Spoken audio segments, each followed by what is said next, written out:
Hello hi नमस्ते, मैं राजेश रोशन आप सभी का स्वागत करता हूं आपके अपने dream RK study YouTube channel पर। कैसे हैं आप लोग? उम्मीद करते हैं ठीक होंगे, मस्त होंगे, स्वस्थ होंगे।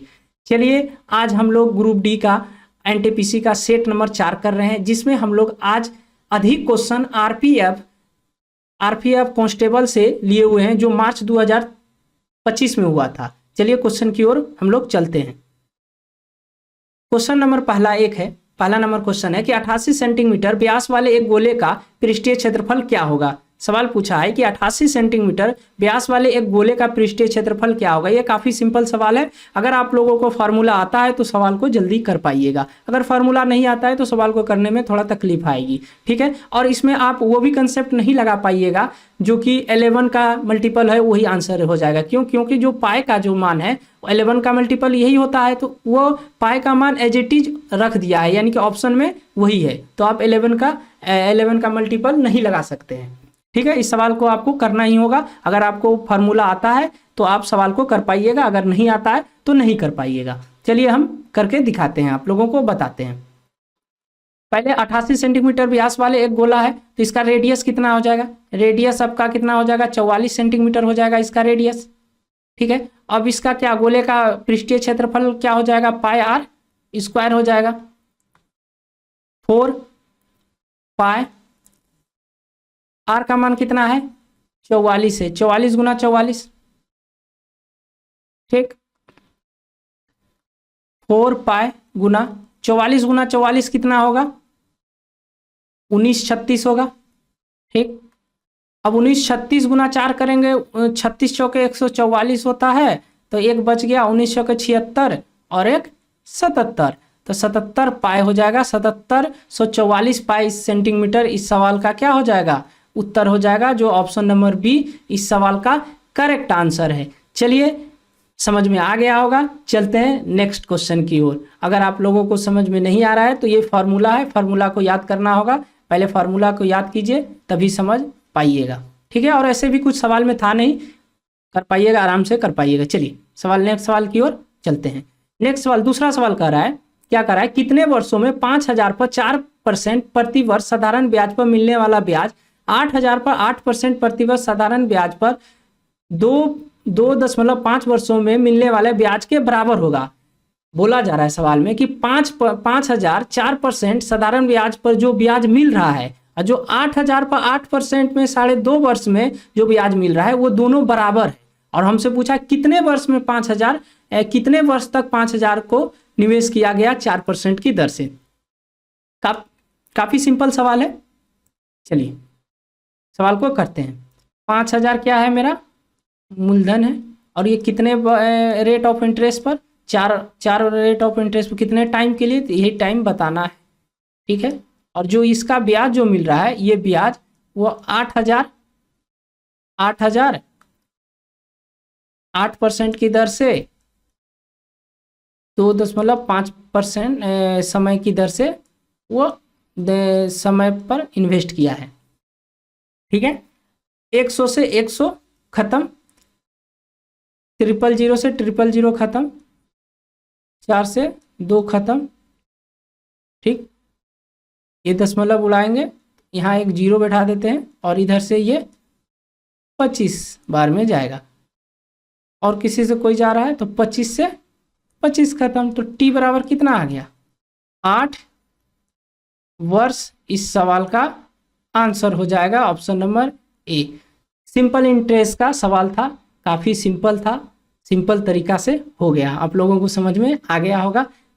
PRT/100 के फार्मूला से किए हैं।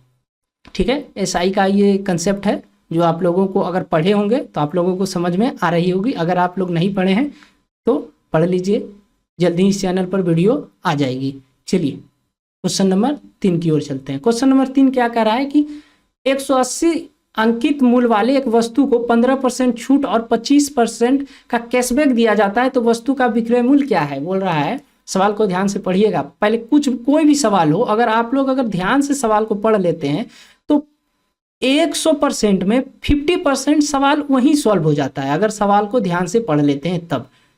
तो सवाल क्या बोला कि 180 रुपये अंकित मूल्य यानी MP है, उस पर 15% का छूट मिल रहा है, लेकिन अगर वो नगद भुगतान करेगा तो 25 रुपये और उसे कम चुकाना होगा, यही बोला जा रहा है।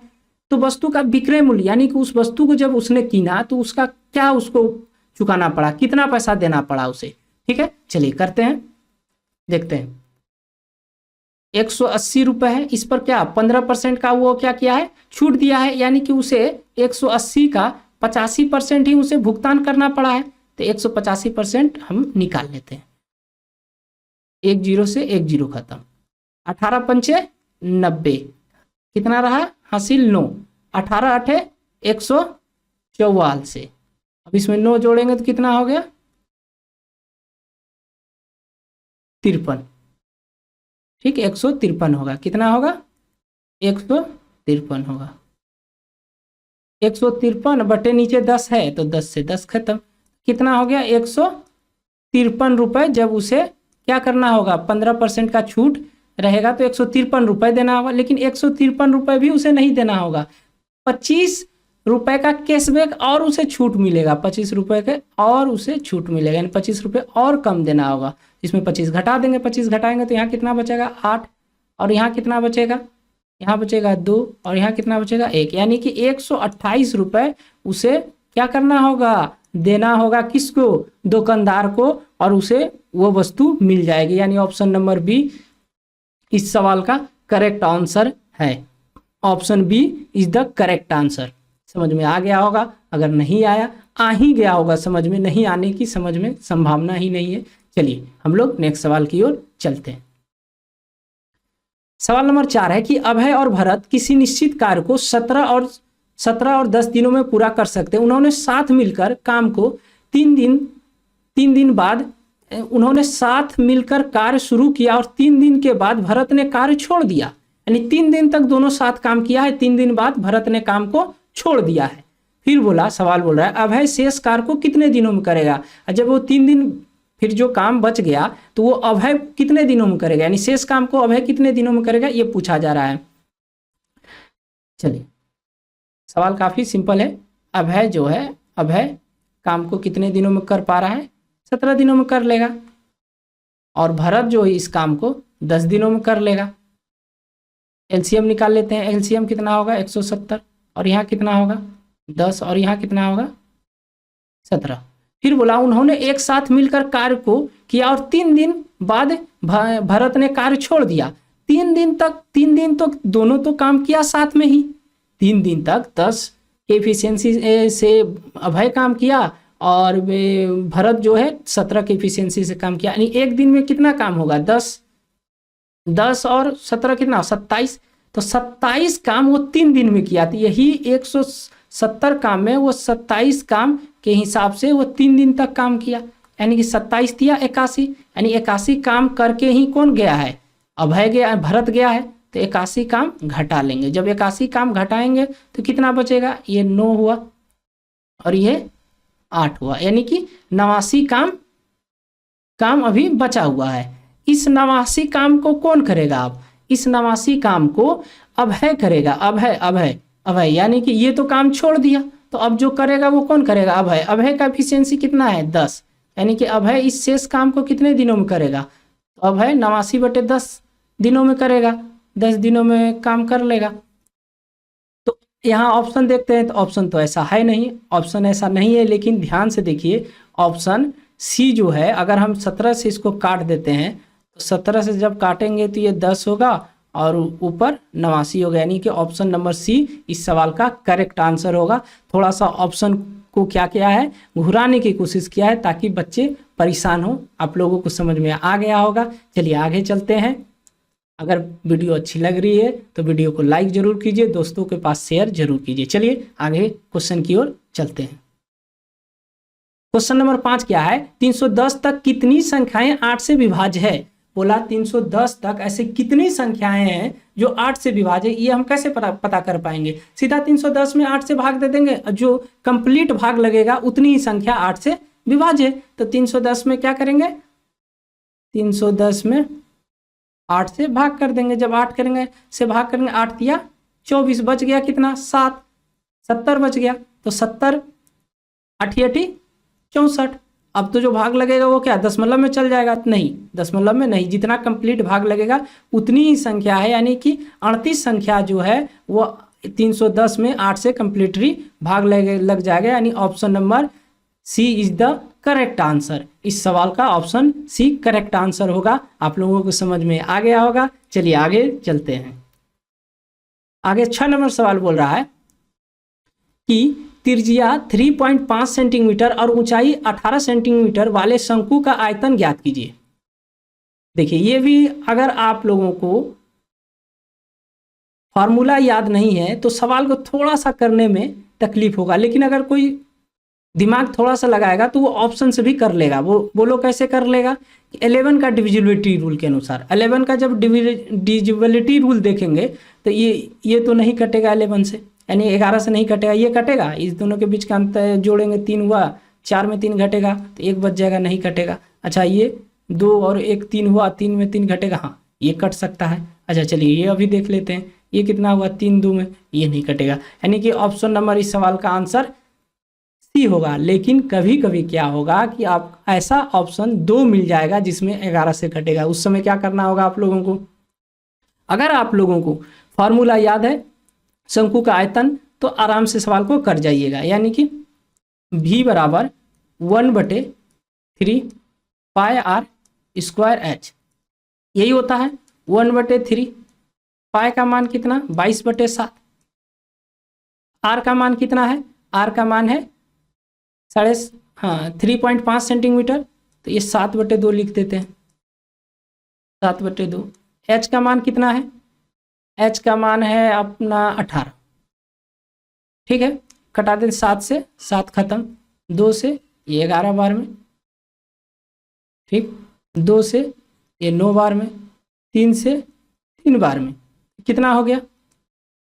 ऊपर 11 गुना 21, जब गुना करेंगे तो कितना होगा? 2 गुना 231 सेंटीमीटर क्यूब इस सवाल का आंसर हो जाएगा, जो ऑप्शन नंबर सी हो जाएगा। समझ में आ गई होगी। चलिए आगे बढ़ते हैं।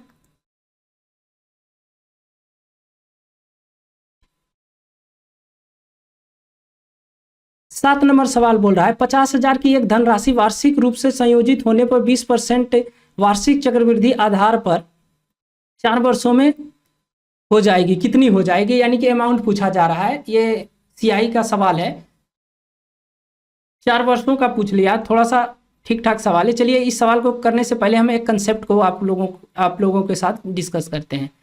2 साल अगर कभी भी पूछा है तो एक कंसेप्ट है 2-1, ठीक। 3 साल पूछे तो इसका क्या कंसेप्ट है? 3-3-1, ठीक। और अगर 4 साल पूछे, 4 साल दे रखा तो इसका क्या कंसेप्ट है? इसका कंसेप्ट है 4-6-4-1, ये कंसेप्ट है। आप लोगों को दिख रहा होगा, नहीं दिख रहा है तो इसको हम मिटा देते हैं, यहाँ से इधर लिख देते हैं। 4 साल का अगर 4 साल का पूछते तो क्या कंसेप्ट होगा? 4-6-4-1, ये कंसेप्ट होगा। ये आप लोगों को ध्यान में होना चाहिए कि अगर 2 साल पूछे 2 साल का तो 2-1, 3 साल का पूछे 3 साल का 3-3-1, 4 साल का पूछे 4-6-4-1, ठीक। ये कंसेप्ट याद होनी चाहिए। चलिए इसी कंसेप्ट के साथ कंसेप्ट का यूज करके हम इस सवाल को करते हैं। 4 साल पूछा है, 4 साल वाले में ये कंसेप्ट को यूज करेंगे, 4-6-4-1, यही है कंसेप्ट। चलिए 50,000 का 20% कितना हो जाएगा? 50,000 का 20% कितना हो जाएगा? तो 10% पहले 50,000 का निकालेंगे 5,000, तो 20% का कितना हो गया? 10,000। 10,000। अच्छा 10,000 का 20% कितना हो जाएगा? 10,000 का 20% हो जाएगा 2,000। अच्छा 2,000 का 20% कितना हो जाएगा? क्योंकि रेट ऑफ इंटरेस्ट 20% दिया इसलिए 20% निकाल रहे हैं, तो ये 400 हो जाएगा। अच्छा इसका 20% कितना हो जाएगा? 80 हो जाएगा। अब सबको गुना कर देंगे, ये कितना हो गया? 40,000। ये कितना हो गया? 12,000। ये कितना हो गया? 1,600। ये कितना हो गया? 80, सबको जोड़ देते हैं, कितना हो गया 80, 6, 3, यानी कि 53,680 हो गया। ये क्या निकल गया, ये आपका CI निकल गया, कितने साल का, 4 साल का निकल गया। इस कंसेप्ट का यूज कर देखिए, इस जो कंसेप्ट बता रहे हैं ये थोड़ा सा अच्छा कंसेप्ट है। अगर आप ऐसे भी कर सकते हैं कि 20% का 1/20 है, 20 से 21 है, और पावर 4 दे दीजिएगा, 4 वर्ष है तो पावर 4 करके वो निकाल सकते हैं, वो ठीक है। लेकिन कभी कभी दिक्कत दे देगी। ये जो हम कंसेप्ट बता रहे हैं, ये जो कंसेप्ट बता रहे हैं आप लोगों को, ये जो कंसेप्ट बता रहे हैं, ये अगर आप लोग समझ जाते हैं तो सवाल विदिन मतलब कितनों हार्ड से हार्ड अगर डिजिट दे दिया जाए, यानी कि परसेंटेज वैल्यू बनाया जाए, फिर भी आप लोग सवाल को आराम से कर पाइएगा। इसलिए इस चीज़ को हम बता रहे हैं। थोड़ा सा सीखने में तकलीफ होगी, ध्यान दीजिए, समझ जाइएगा, सीख जाइएगा। चलिए देखिए, तो हम लोगों को पता चल गया क्या, CI कितना आ गया 53,680। अब अमाउंट पूछा है तो इसमें 50,000 और जोड़ देते हैं। 50,000 जोड़ देंगे तो कितना हो जाएगा, 1,03,680 रुपये हो जाएगा। ये ऑप्शन नंबर सी इस सवाल का करेक्ट आंसर हो गया। आप लोगों को समझ में आ गया होगा। चलिए आगे चलते हैं, नहीं तो फिर से इस सवाल को हम डिस्कस करते हैं। चलिए बता रहे हैं कैसे हुआ। देखिए 50,000 का एक धनराशि दिया हुआ है, धनराशि है, और वो संयोजित 20% की वार्षिक चक्रवृद्धि ब्याज की दर पर 4 वर्षों के लिए निवेश किया गया। ठीक है, तो 4 वर्षों के लिए निवेश जब भी होगा तो 44641 पर ये लग जाएगा। और अगर 3 वर्ष का रहेगा 331 लग जाएगा, 2 वर्ष का रहेगा 21 लग जाएगा। ये लगाकर आप लोग एक बार देख लीजिएगा, एकदम आप लोगों को बेस्ट लगेगा, अच्छा लगेगा, समझ में भी आएगा। चलिए, ये तो काफ़ी सिंपल क्वेश्चन है जो अलजेब्रा का है। आप लोग तो ये विदिन 10 सेकंड में उड़ा दीजिएगा। चलिए करते हैं। इसका डायरेक्ट क्या होता है, a² - 2 होता है। तो a का वैल्यू क्या है, 3 का स्क्वायर - 2, तो 9 2 7, यानी इस सवाल का आंसर 7 होगा। चलिए, इस सवाल में तो कुछ है नहीं। इस सवाल में कभी कभी करेगा क्या, आप लोगों से ये भी पूछ सकता है x³ + 1/x³ का मान क्या होगा। तो इसका क्या होता है, a³ - 3a, यही देकर यही पूछ सकता है, ये पूछ सकता है। तो a का क्यू क्या है, यानी 3 का क्यूब -3 × 3, तो ये 27 में 9 घटेगा, कितना हुआ 18। इस सवाल का 18 हो जाएगा आंसर। कभी कभी ये पूछ सकता है, क्या पूछ सकता है कि x² + -1/x² का वैल्यू क्या होगा। इसको कैसे बताइएगा। तो यहाँ पर ये ध्यान देना है हम लोगों को कि x - 1/x² का जब वैल्यू पूछ दे तो ये a² जो एक फार्मूला हम लोग पढ़ते हैं, कौन सा, कि a² - b² बराबर जब भी रहता है तो एक बार प्लस में लिखेंगे और एक बार माइनस में लिखेंगे। तो यहाँ पर यही कंसेप्ट आ जाएगा। समझ में आ गया होगा। इसको मिटा देते हैं। ठीक, यहाँ पर हम लोगों को पहले क्या करना होगा, इसको तोड़ना होगा x - 1/x में, और फिर एक बार x + 1/x में। ठीक, तो हमको तो x + 1/x का वैल्यू बता रखा है कितना, 3, लेकिन इसका तो नहीं पता है। तो इसको निकालने के लिए भी एक फार्मूला आता है कि x - x बराबर, तो ये आता है √a² - 4 होता है, 4 होता है। तो a² का मतलब कितना हो गया, 3, 3 का स्क्वायर -4, कितना, 9 में 4 घटेगा √5, यानी कि x - 1/x का वैल्यू क्या आ गया, √5, और x + 1/x का वैल्यू क्या है, 3 √5। सवाल का आंसर एक ये हुआ, ये 2, ये 3, 4 सवाल ये देकर बस बन सकता है। चारों सवाल हम डिस्कस कर दिए, कुछ भी पूछेगा आप लोग बता सकते हैं। ठीक है, चलिए आगे चलते हैं। सवाल नंबर 9। सवाल नंबर 9 में क्या कह रहा है, टाइम एंड वर्क का काफ़ी सिंपल सवाल है। अगर आप लोग ध्यान से पढ़िएगा तो क्वेश्चन को आराम से कर पाइएगा। और सवाल को करने से पहले आप लोग खुद से वीडियो को पॉज कर खुद से बनाइए, फिर देखिए सॉल्यूशन, आप लोगों को अच्छा लगेगा। चलिए देखिए, ए किसी काम को 10 दिन में कर सकता है, बी उसी काम को 15 दिन में कर सकता है, सी की सहायता लिया जाता है और काम को 2 दिन में समाप्त कर दिया जाता है। तो पूछा जा रहा है सी अकेले इस काम को कितने दिनों में करेगा। चलिए करके देखते हैं हम लोग कैसे होगा। ए काम को कितने दिनों में कर पा रहा है, 10 दिन में। बी कितने दिनों में कर पा रहा है, 15 दिनों में। अच्छा, अब सी की सहायता लिया जा रहा है, यानी कि a + b + c तो काम कर ही रहा है, उसके a + b + तो काम करिए, ए प्लस बी दोनों काम कर रहा है, लेकिन उसके साथ सी भी आ गया, यानी 2 दिन, और 2 दिन में वो काम कर लिया। सब का एलसीएम कितना होगा? 30 हुआ, ये 3 हुआ, ये 2 हुआ, ये 15 हुआ।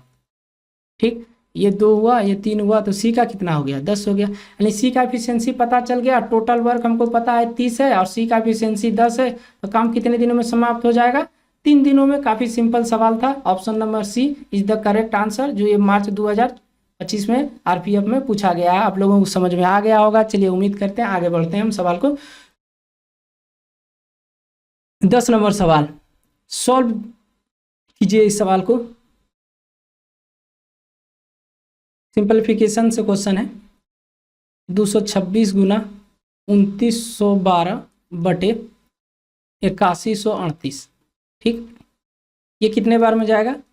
ये एक बार में जाएगा, ये एक बार में जाएगा। अब ये कितने बार में जाएगा? एक बार में तो बच गया कितना? ये 3 बार में जाएगा। 3 से ये कितने बार? 13 से ये कितने बार में जाएगा? ये 2 बार में जाएगा, और फिर ये 2 बार में, ये 4 बार में। 224 इस सवाल का करेक्ट आंसर होगा। देखिए, आपका गुना भाग कटाना छटाना ये आप लोग अपने से देख लीजिए। ठीक है, इसमें क्या बताना गुना भाग कटाने छटाने में। चलिए आगे बढ़ते हैं। एक दुकानदार ने अपना सामान अंकित मूल्य से आधे मूल्य पर बेचा और इस प्रकार से उसे 14% की हानि हुई। यदि उसने अपना सामान अंकित मूल्य पर बेचा होता तो उसका लाभ प्रतिशत क्या होगा? चलिए, सवाल अच्छा है, थोड़ा ध्यान से पढ़िए और सवाल को करने की कोशिश कीजिए। चलिए, आप लोगों को 10 सेकंड का टाइम, ऐसे एक्चुअली 10 सेकंड में सवाल होगा नहीं, लेकिन 10 सेकंड दे रहे हैं ताकि वीडियो काफ़ी लंबा हो जाएगा अगर टाइम देंगे वैसे तो।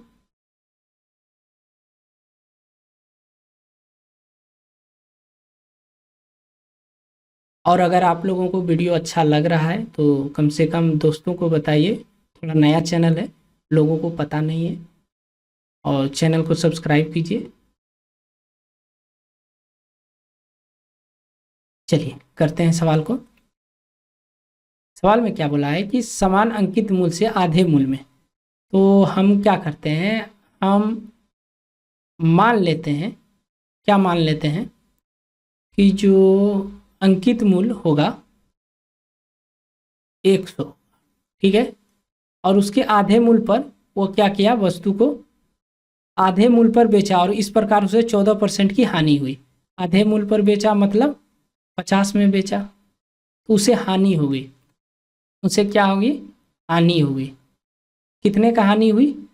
तो 14% का हानि हुई। तो जब ये 14% का हानि हुई मतलब 86 का रहा होगा, तो हम सीपी निकालना चाहेंगे तो 100 पे आएंगे। तो अब इसको काटेंगे, ये कितने बार में जाएगा? ये 25 बार में है, ये 43। तो अब तो नहीं कटेगा 43 से, यानी 43 से तो नहीं कटेगा। एक काम करते हैं, हम इसको 4300 से ही गुना करके हम करते हैं। चलिए, ये 4300 से ही मान लेते हैं, उसका जो है एमपी रहा होगा, कितना रहा होगा? 4300।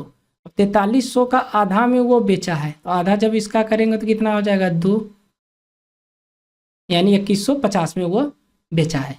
ठीक है, जब 2150 में उसने वस्तु को बेचा तो हुआ क्या कि 2150 में बेचा तो उसे 14% की हानि होगी, यानी कि 86% का, उसे 86% में बेचा तो 100% निकालना चाहेंगे, यानी सीपी निकालने के लिए हमको उल्टाना होगा, 100% निकालेंगे। अब इसको इससे काट देते हैं, ये कितने बार में? 50 बार में। ये कितने? 43 बार में। ये कितने बार में जाएगा? ये जाएगा 50 बार में। ये 50 गुना 50 करेंगे तो कितना हो गया? 2500। ये 2500 क्या निकल गया? इस सवाल इसका सीपी निकल गया, इसको मिटा देते हैं। ठीक है, अब हमसे पूछा कि यदि उसने अपना सामान अंकित मूल्य पर बेचा होता, यानी कि 4300 में ही बेचा होता, तो कितना % का लाभ होता? तो इसमें देख लेते हैं। हमको सीपी प्राप्त हो गया, एमपी पता चल गया, एसपी भी पता चल गया, और हमसे पूछा अगर एमपी पर पूछे तो कितना का लाभ होता है, तो एमपी में घटा लेते हैं। एमपी में तो ये कितना हो जाएगा? जब घटाएंगे तो ये 1800 हो जाएगा। किसके रिस्पेक्ट में? 2500 के रिस्पेक्ट में। गुना 100, गुना 100, 00 से 00 खत्म, 25 से 4 बार खत्म, 18 चौके कितना हो गया? 72% का क्या हो जाता? प्रॉफिट हो जाता। 72% का प्रॉफिट हो जाता है, यानी ऑप्शन नंबर बी इस सवाल का करेक्ट आंसर हो जाता। थोड़ा सा सवाल कैलकुलेटिव बनाने की कोशिश किया गया है, लेकिन वही 43 जो हम लोग गुना कर दिए, यही उसी तरह अगर कभी भी नीचे अगर कोई भी संख्या दिक्कत दे काटने में, उसी को हम गुना कर कर और उसी के बेस पर कर लेंगे, तो काफ़ी आसानी से सवाल को कर लीजिएगा, नहीं तो काफ़ी दिक्कत आएगी सवाल को करने में। और जो सवाल बोले उसी तरह करते जाना है, इसमें कोई दिमाग ढेर झोलझाल नहीं लगाना है कि ऐसे कर लो इधर, मैंने कुछ रटने का होता है, कुछ टीचर बहुत सा ऐसा टीचर है जो रटने का डायरेक्ट तरीका बता देते हैं, वैसे नहीं करना है। जैसे हम बता रहे हैं कि अगर वही जो 4300 नीचे आ रहा है उसी को MP मान लेते हैं, यानी MP में मल्टीपल कर देते हैं, तो उसी को मल्टीपल करके हम कर लिए और 72% इस सवाल का करेक्ट आंसर आ गया। चलिए आगे बढ़ते हैं, सवाल नंबर 12। चलिए आप लोग पहले कोशिश कीजिए, 10 सेकंड का टाइम देते हैं।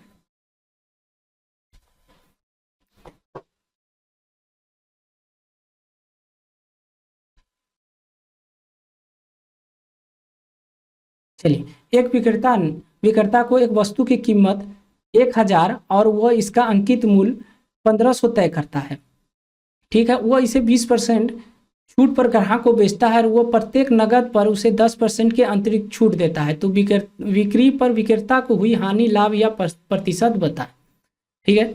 बोला गया क्या बोला गया कि अगर वस्तु का जो CP मूल्य है वह 1000 है, कितना है 1000 है, लेकिन उस पर जो अंकित मूल्य किया गया वो अंकित मूल्य कितना किया गया 1500 किया गया, ठीक है। जो सवाल बोल रहा है एज इट इज वही कर रहे हैं। फिर बोला गया अंकित मूल्य पर 20% का छूट दिया गया। जब अंकित मूल्य पर 20% का छूट का मतलब 1500 का 20% छूट निकालेंगे तो कितना, पहले 10% निकाल लेते हैं तो 150, 20% उसका दुगना यानी 300 घटेगा तो कितना हो जाएगा 1200, यानी कि 1200। फिर बोला कि वो प्रत्येक नगद पर 10% और छूट मिलेगा, यानी कि इस पर 10% और घटेगा, 10% कितना यानी कि 120 और कम होगा, 120 और कम होगा तो कितना हो जाएगा 1080 रुपये उसको भुगतान करना पड़ा होगा। तो पूछा गया उसके बिक्री में क्या हुआ, हानि हुआ या लाभ हुआ, तो उसका वस्तु था कितना का 1000 पर, अभी भी उसको कितना का लाभ हुआ 80 रुपये का लाभ हुआ, किसके रिस्पेक्ट में 1000 के रिस्पेक्ट में, गुना 100, 00 से 00, 0 से 0 खत्म, तो ये क्या हो गया 8% क्या हो गया प्रॉफिट, इस सवाल का करेक्ट आंसर, ठीक। Option number D is the correct option D, ठीक है। समझ में आ गया होगा आप लोगों को, नहीं आया तो सवाल को फिर से पढ़िए। देखिए सवाल कुछ था नहीं, हम फिर से पढ़कर एक बार समझा देते हैं कि अगर एक विक्रेता को एक वस्तु की कीमत 1000 है, ठीक है, और उसे 1500 अंकित किया गया और उस पर 20% का क्या किया गया छूट किया गया, 15% का 1500 का 20% कितना होगा 300 होगा, 300 का छूट दिया गया यानी कि 1200 में बेचा गया। फिर बोला 1200 में जो 1200 भुगतान करेगा उस पर भी हम 10% का छूट देंगे, यानी तो 1200 का 10% कितना हो जाएगा 120, यानी 120 और कम चुकाना होगा, यानी 1080 चुकाना होगा। तो पूछा गया अब उसे कितना % का प्रॉफिट हुआ, तो मतलब लाभ हुआ या हानि हुआ, तो 80 का लाभ हो रहा है तो 1000 के रिस्पेक्ट पर हो रहा है, तो 8% का उसे प्रॉफिट हो गया। समझ में आ गया होगा, चलिए आगे चलते हैं। सवाल नंबर 13, चलिए आप लोगों को 10 सेकंड देते हैं, कीजिए सवाल।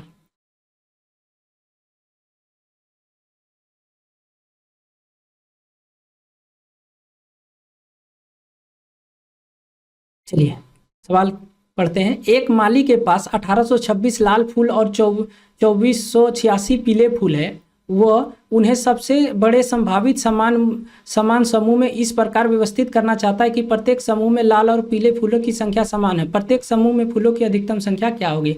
अधिकतम हम लोग ध्यान में देखते ही हम लोगों के मन में आ गया कि HCF पूछा जा रहा है, और समान क्या बोला कि फूलों की संख्या समान हो, ये भी इंडिकेट कर रहा है कि हमको क्या HCF निकालना है, तो HCF हम लोग निकाल लेते हैं। चलिए 1826 और 2486 का HCF निकालते हैं, तो 11 से एक भाग लग जाएगा, 11 से 11 का 11 बच गया कितना 7, 11 छः 66 और 11 छः 66 है, ये 11 से काटेंगे ये 2 बार में और 2 बच गया 28, 11 दूना 22, 11 छः 66। अब और किसी से कटेगा 2 से कट रहा है, 2 से काटेंगे ये कितना 8 बार में, ये 3 बार में, ये कितना 11 11 3। चलिए HCF कितना निकल गया, अब नहीं किसी से कटेगा, नहीं कटेगा किसी से, तो 11 गुना 2 कितना हो गया 22, 22 क्या निकल गया इस सवाल का आंसर हो गया, यानी HCF ही पूछा जा रहा है, तो इस सवाल का करेक्ट आंसर 22 हो गया। आप लोगों को समझ में आ गया होगा। चलिए आगे चलते हैं सवाल नंबर 14 की ओर। सवाल नंबर 14 आप लोग बनाइए।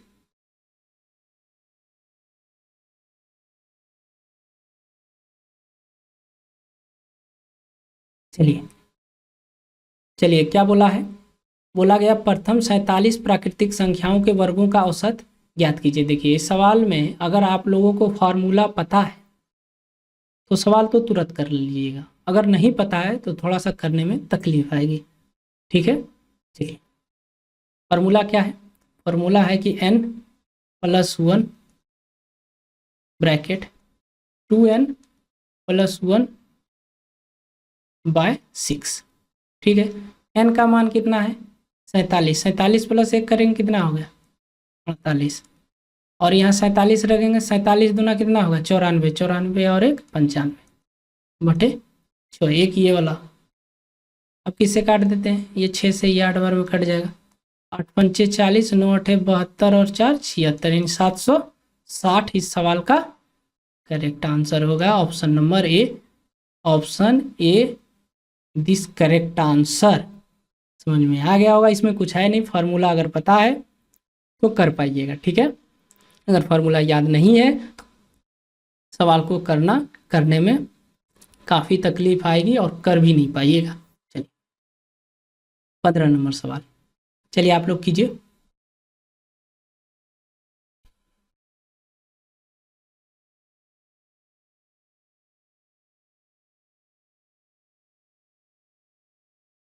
ये है मिश्रण का सवाल है, ये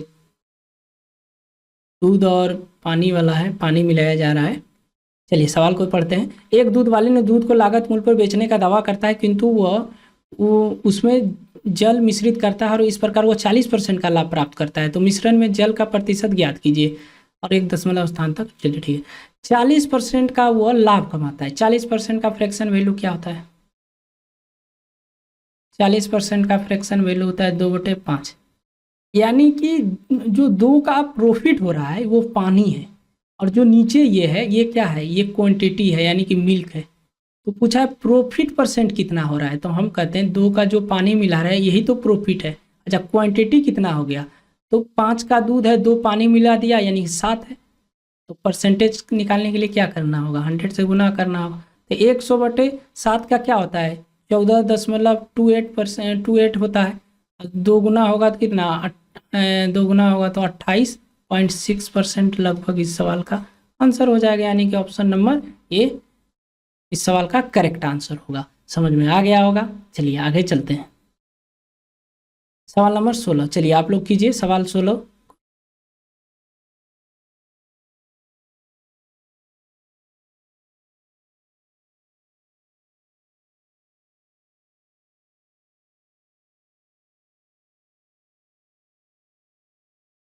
चलिए सवाल को करते हैं। किसी कंपनी में सभी कर्मचारियों को समान वेतन मिल रहा है, यदि कर्मचारियों की संख्या में 20% की वृद्धि और तथा प्रत्येक व्यक्ति उनके वेतन में 18% कमी हो तो औसत वेतन में कितने परसेंट की कमी होगी। चलिए सवाल में क्या बोला कि 20% का क्या हो रहा है, वृद्धि हो रहा है। क्या कर्मचारियों की संख्या में 20% का वृद्धि का मतलब 1/5, यानी कि 5 के जगह पर 6 किया जा रहा है। ठीक है, फिर क्या बोला वेतन में 18% का कमी, 18% का कमी का मतलब क्या हुआ, इधर लिख देते हैं 1/5 और इसका क्या मतलब हुआ 9/50, यानी कि 50 के जगह पर अब उसे 41 रुपये ही मिलेगा। चलिए इससे इसको काट देते, क्रॉस में कट जाता है। 25 गुना 25 करेंगे तो कितना हो जाएगा, 25 गुना 25 करेंगे तो 125, और जब ये 3 से गुना करेंगे तो कितना 123। तो पूछा है कितना परसेंट का कमी हुआ, यही तो 2 का कमी हुआ, किसके रिस्पेक्ट में हुआ 125 के रिस्पेक्ट में, गुना 100। 25 से काटेंगे 4 बार में, 25 से काटेंगे ये 5 बार में, तो ऊपर कितना हो गया, ऊपर हो गया 8/5। 8/5 का मतलब 1.6% इस सवाल का आंसर हो गया, यानी 1.6% की कमी आई औसत वेतन वृद्धि में। समझ में आ गया होगा। चलिए आगे चलते हैं 17 नंबर सवाल, 17 नंबर सवाल चलिए कीजिए आप लोग। ये HCF से सवाल है, LCM HCF से सवाल है। चलिए सवाल क्या बोल रहा है कि वो सबसे बड़ी संख्या ज्ञात कीजिए जिसमें 203 और 359 और 437 593 को भाग देने पर प्रत्येक स्थिति में शेष 8 बचे। देखिए शेष 8 बच रहा है ना, किसी एक संख्या को पहले 8 घटा देते हैं, 8 घटाने पर किसी एक संख्या को लेते हैं, 8 घटाएंगे तो कितना हो रहा है 195। ठीक है, जो भी HCF होगा वो 195 का वो उसका क्या होगा मल्टीपल होगा। अच्छा 12 195 से भाग लग रहा है, नहीं, यानी कि इस सवाल का आंसर नहीं होगा। क्या 23 इससे भाग लग रहा है 23, तो अगर 23 तो 5 से गुना करेंगे तो नहीं, ये भी नहीं लगेगा। अच्छा ये लग रहा है कि 5 से गुना करते हैं तो ये 35 और 20, नहीं ये हो गए बेसी हुए। अच्छा ये 5 से गुना करते हैं, हाँ ये, यानी कि इस सवाल का आंसर 39 होगा। समझ में आई। चलिए अगर हम लोग बेसिक से करते हैं, देखिए ये एग्जाम में इसी तरह करना है। अगर आप पूरा एकदम बेसिक से करना चाहते हैं तो कर सकते हैं, अभी हम बताएंगे। लेकिन अगर जल्दी सवाल को करना है तो किसी एक संख्या को उसमें 8 से घटा लीजिए, और उसका अगर 2 संख्या बाई चांस मिल जाए, ऑप्शन ए ऑप्शन बी या कुछ भी दो ऑप्शन मिल जाए, तब तो सवाल को करना ही करना है। जो जैसे बेसिक मेथड है वो तो बताएंगे ही बताएंगे, लेकिन अगर नहीं मिल रही है, अगर ऐसे हो जा रहा है तो हम पहले ऐसे ही कोशिश क्यों नहीं करेंगे, करके देखेंगे। हो जाती है तो अच्छी है, नहीं होती है तब तो करना ही पड़ेगा। चलिए अब इसमें 8 घटाएंगे तो कितना होगा 351। अच्छा अब इसमें 8 घटेगा तो क्या होगा, 8 घटेगा 429, इसमें 8 घटेगा तो क्या होगा, 8 घटेगा तो हो जाएगा आपका 85। अब अभी भी हम लोग क्या दिमाग लगाएंगे कि इसमें जो सब वैसी संख्या लेंगे जिसमें वैसी 2 संख्या लेंगे जिसका बीच का अंतर सबसे कम हो। तो हमको जो 429 और 585 के बीच का अंतर सबसे कम लग रहा है, क्योंकि इस दोनों के बीच का अंतर काफ़ी बड़ा है और इसके बीच का भी कुछ अंतर बड़ा बुझा रहा है, नज़र आ रहा है।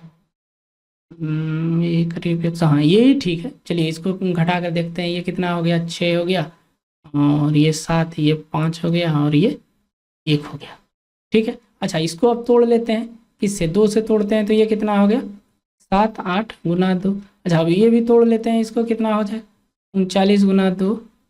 ठीक है। अच्छा 2 2 जो लिखला हुआ है 2 2 2 इससे भाग लगेगा कभी नहीं, ये भी नहीं होगा तो ये भी नहीं होगा, तो बच गया क्या 39। तो 39 इससे भी भाग लगेगा, इससे भी लगेगा, इससे भी लगेगा, इससे भी लगेगा, यानी कि ऑप्शन नंबर डी इस सवाल का करेक्ट आंसर होगा। अगर आप लोग इस तरह करके निकालना चाहते हैं तो आप लोग निकाल सकते हैं, कोई दिक्कत की बात नहीं है।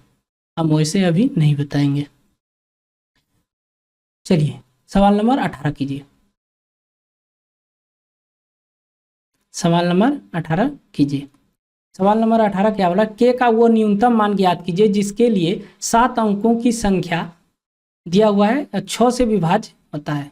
7 अंकों की संख्या है क्या है 49 के 8 76 और 6 से डिवाइड है। तो 6 से डिवाइड यानी 2 गुना 3 से भी डिवाइड है, 2 से तो डिविजिबल है, 3 से देख लेते हैं। 3 से देखेंगे तो ये खत्म, ये खत्म, ये 4 और 2 6, ये भी खत्म, और ये कितना हुआ 7 और 8 15, ये भी खत्म। तो के का मान क्या हो जाएगा, के का मान 0 या हो सकता है, यहाँ पर 3 हो सकता है, 6 हो सकता है, 9 हो सकता है, अब नहीं हो सकता है।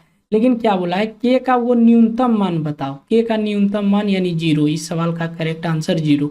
अगर अधिकतम बोलता तो अधिकतम क्या हो जाएगा 9 हो जाएगा इस सवाल का आंसर, लेकिन यहाँ क्या बोला है न्यूनतम पूछा है। अगर न्यूनतम पूछेगा तो 0 और अधिकतम पूछता तो 9। चलिए सवाल नंबर 19, किसी कंपनी को कुल लाभ प्राप्त होता है जिससे कंपनियों के 3 भागीदारी के बीच 10 4 13 के अनुपात में विभाजित किया जाता है। यदि सबसे छोटे और सबसे बड़े हिस्से के बीच का अंतर 30,545 रुपये है तो कंपनी का कुल लाभ ज्ञात कीजिए।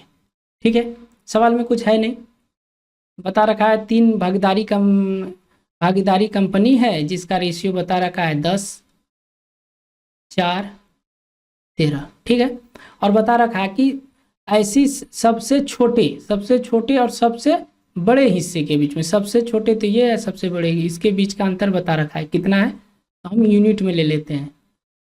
9 यूनिट बराबर कितना बता रखा है 30,545 बता रखा है। और हमसे पूछा है कंपनी का कुल लाभ क्या है, यानी कि यही कुल लाभ है। तो सबको जोड़ दो, 10 4 14, 14 और 13 क्या हो गया, 14 और 13 27, यानी कि 27 यूनिट बराबर हमसे पूछा जा रहा है 27। ये कितना गुना है, 3 गुना है, तो इधर भी 3 गुना कर देते हैं। तो इधर 3 गुना करेंगे तो कितना हो जाएगा, 15, 12 और 1 13, 15 1 16 और ये 9, कितना हो गया 91,635। इस सवाल का आंसर यानी option number A correct answer हुआ। समझ में आ गया होगा।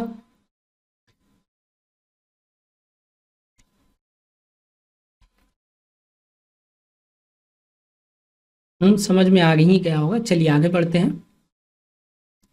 क्वेश्चन नंबर 20 कीजिए आप लोग, 10 सेकंड देते हैं।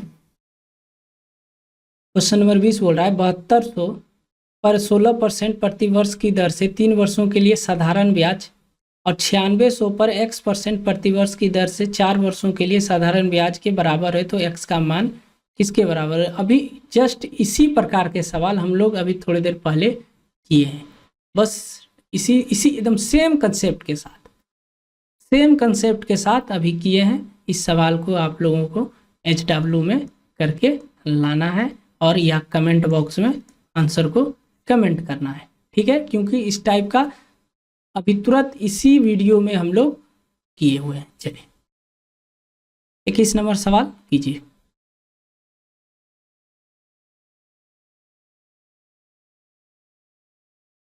कीजिए 21 नंबर सवाल। 21 नंबर सवाल क्या बोल रहा है, एक संख्या 30,000 को क्रमांकित रूप से 10%, 20%, 30% बढ़ाया जाता है, कुल प्रतिशत वृद्धि ज्ञात कीजिए।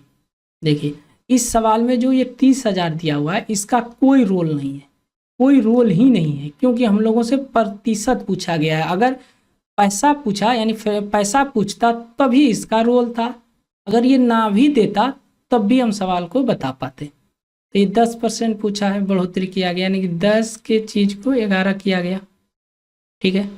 फिर क्या बोला 20%, 20% का मतलब क्या हुआ 1/5 यानी 5 के चीज़ को 6 किया गया। फिर 30%, 30% का मतलब क्या हुआ 3/10 यानी 10 के चीज़ को क्या किया गया, 10 के चीज़ को 13 किया गया, ठीक।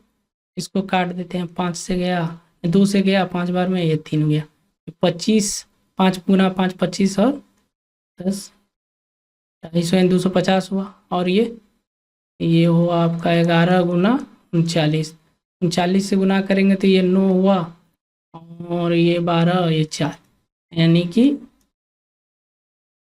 429 होगा टोटल, 429 हुआ।